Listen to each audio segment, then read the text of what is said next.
আল্লাহ যদি বলেন 60 বছর তোমাকে দিয়েছিলাম, তুমি 60 বছর থেকে মাত্র 5টা বছরও আমার জন্য নিবেদন করতে পারলা না, একান্তে আমার সাথে কথা বলতে পারলা না, বাকি সবগুলো তোমার হেলায় ফেলায় তুমি কাটিয়ে দিয়েছো, কি জবাব দেওয়ার আমাদের সুযোগ থাকবে ভাইরা আমার? এই জন্য এই রমজান মাসে আসুন আমরা আর কিছু না পারি মোবাইল ফোন নিয়ন্ত্রণ করি, দেখবেন অনেক কাজ করতে পারবেন। মোবাইল নিয়ন্ত্রণ করতে পারলে আপনি দেখবেন দোয়া আসবে অটোমেটিক। আমাদের দোয়ার জন্য সবচেয়ে বড় বাধা হলো এই ফোন, কারণ এটা আমাদেরকে দোয়া করতে দেয় না।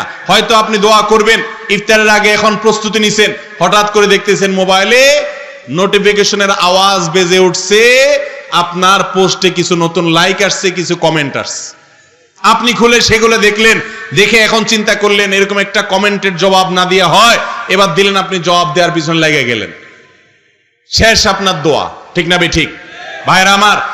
এই মোবাইল ফোন থেকে আমাদের অর্জনের চাইতে ক্ষতি বেশি হচ্ছে।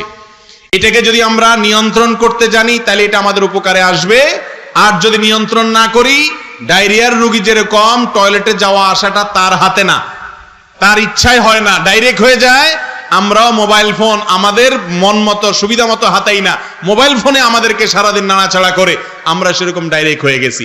এই অসুস্থতা কাটায় ওঠা দরকার কি দরকার না বলেন?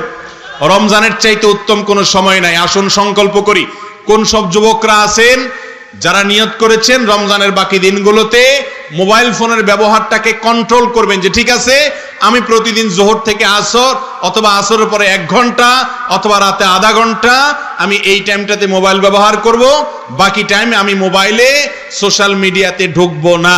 এরকম নিয়ন্ত্রণ করে নিজেকে একটা রুটিনের মধ্যে আনতে পারবো।